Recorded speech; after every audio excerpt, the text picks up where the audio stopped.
found out that my mom was actually my older sister. My older sister never really liked me as a child. We were never close. I never knew why, but I was guessing it was because of the 10-year age gap. But I'm pretty sure she hated me because she couldn't even look me in the eye. I cannot make this up. She would not look me in the eye. But she never really talked to my parents either. She kind of just kept to herself all the time. Sometimes I have vivid memories of when we were younger and she would always be arguing with my parents about something, and I always thought it had something to do with me. Well, I was right. It had everything to do with me because eventually my sister turned 18 and she moved out. For 2 years, I didn't talk to her at all. I honestly don't even think I had her number saved, and I'm pretty sure that she didn't have mine. Well, 2 years later, and I was 10 at the time, she reached out to me via social media. I'm not sure how she found my Instagram name, but it was just my name, so she probably just typed that in and found me. She DM'd me and told me that she wanted to talk about something very important and that she would like to talk over the phone. So we exchanged numbers and we called that same night. And she told me that when she was younger, my dad had taken advantage of her and gotten her pregnant and had me. Part 2 of how I found out that my mom was actually my older sister. So like I said, my older sister had reached out to me via social media and told me that she was actually my mother. And so after we got off the phone that same night, I lost it at dinner and I went off on my parents and I screamed at them.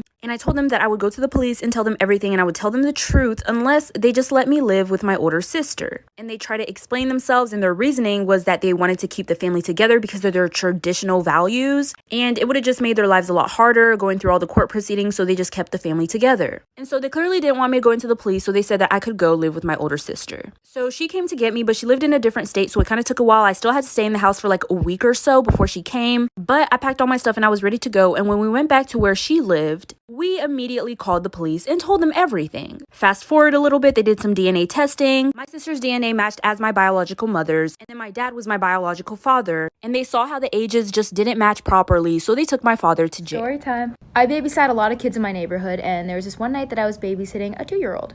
It was around 10 o'clock at night, so the kid was sleeping, and I was just sitting in the living room. In the living room, there was a big TV, a couch, and then behind me, it was a wall with a giant window. So it was really late at night, I had nothing to do, so I was Snapchatting my friends. If you Snapchat anybody, I'm sure you know that sometimes you Snapchat really fast. You don't even know or look at what you're sending. I was mass snapping all my friends, and then one of them replied 10 minutes later. And he said, "Who's that guy behind you?" And I turned around and no one was there, so I'm like, he's playing a joke on me. But then I get another Snapchat from this friend I had, and she lives all the way across the country. They don't know each other. And she said, "I think there's someone outside." So I was really freaked out because I was alone. There was a giant window behind me. Apparently there was someone outside. I wasn't gonna call the child's parents because I didn't want to freak them out, but I was scared. So then I went around the house, locked all of the doors. Sorry, it's a really long story. Part 2. So yeah, there was a guy outside the window. So yes, I did lock all the doors and everything. I made sure everything was secure. I closed the blinds. So for the rest of the night, nothing else really happened other than this really weird thump. It was like someone was knocking on a window. Allow me to demonstrate. I ignored it because I was in denial that this was happening. The rest of the night was normal. The parents came home. I drove really fast home. And then the next morning I wake up. And apparently, an old man with Alzheimer's had escaped from his little home. I did not know this because it was dark outside, and even if I did see him outside the window, I wouldn't have known this. But he was naked. Naked. So it wasn't like a mass murderer outside the window, but it was a naked man with Alzheimer's looking at me through a window.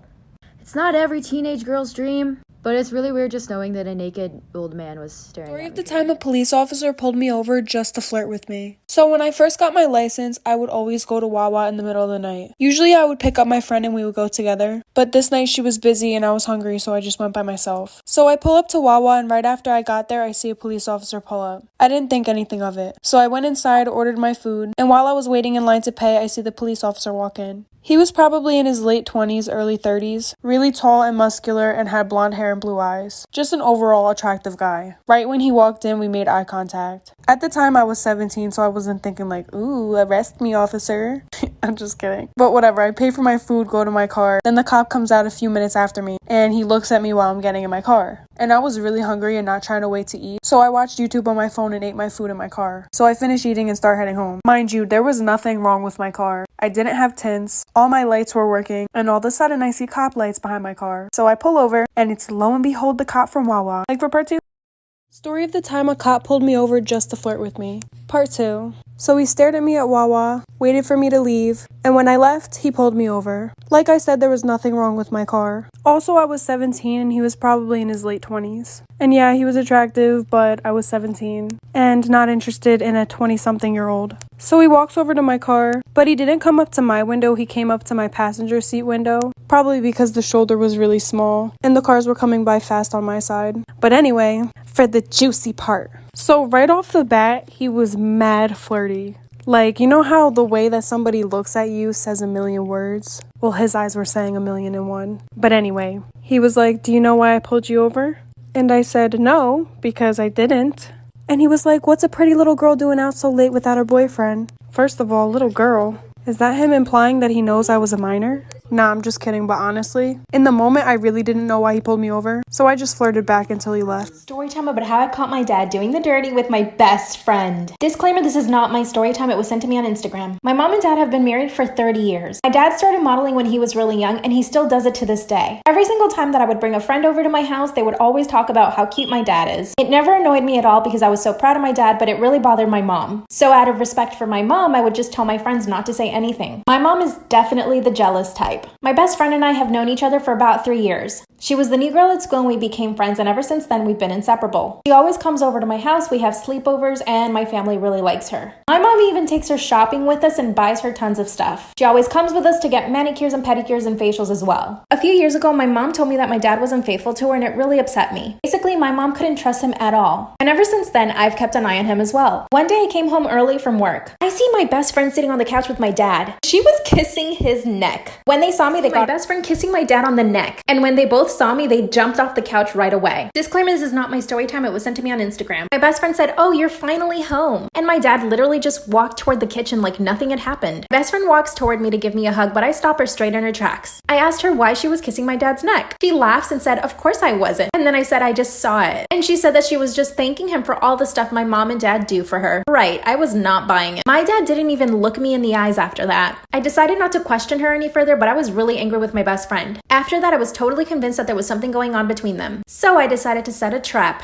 I told my mom and dad I would be at work all day and that I would be home really late. And I told my best friend the same thing and that I wouldn't be able to hang out with her. I knew that my mom would be at work all day, which meant that my dad had the house all to himself. I said bye to my dad, but I sneaked back into the house and hid in my room all day. Then I started hearing voices. It sounded just like my best friend. I opened my dad's bedroom door and there they are on the bed doing the dirty. My dad and my best friend doing the dirty. They had no clothes on and they were doing it in my mom's bed. Disclaimer, this is not my story time. It was sent to me on Instagram. Because I am so intelligent, I recorded the whole thing on my phone. My father had the audacity to yell at me and tell me to get out of the room. I said no way. Best friend starts dressing herself frantically, begging me for forgiveness. Then my dad tells her to keep her mouth shut. Well, I don't hesitate for 1 second and I send my mom the video that I just recorded. My dad pulls the phone away from me and throws it at the wall. Then he starts trying to negotiate with me. He said, "If you don't tell your mom, I will never do this again, I promise." I told my best friend to go downstairs and wait for me on the couch. My dad starts putting on his clothes and by the time he's done, my mom is home. Of course, my mom went off on my best friend telling her how ungrateful she was. She asked my dad for a divorce. A few days later, I get a message from another friend. She tells me that she also did that with my dad. Since then, 4 other women have told me the same thing. They all go to college with me, so none of them are underage, thank God. My dad is begging my mom back, but she doesn't know what to do. Every time all the time, my best friend tried to let my dog run away. So I used to be best friends with this girl. She used to always come over to my house. We'd always have sleepovers. However, she did not have such a great relationship with my dog. The dog would always jump on her, try to kiss her, lick her, bite her, play with her. But that's how dogs are, you know? She always told me didn't have a problem with it, but I could tell she had a problem with it. So one night, she was sleeping over in my room, and I wake up in the middle of the night, it's like 3 o'clock, and I hear walking down the stairs, and I see she's not in her bed. And my dog used to always sleep in the room with us. I saw he wasn't in the room either. So I get up, I go downstairs, and I'm like, what's going on? And I see the doors open to the backyard. And she's like, Benji, come here. And I'm like, what are you doing? She was like, oh, nothing. I was like, are you letting him out? Time of when my road rage caused the guy to almost break my window. So I was driving one day and this car was going 5 miles in front of me. And I'm really impatient, so I cut right back in front of him really badly. And then I was at a red light and he was behind me. He got out of his car, stomped to my car, and he had a bat in his hand. Right when he swung it, the light turned green.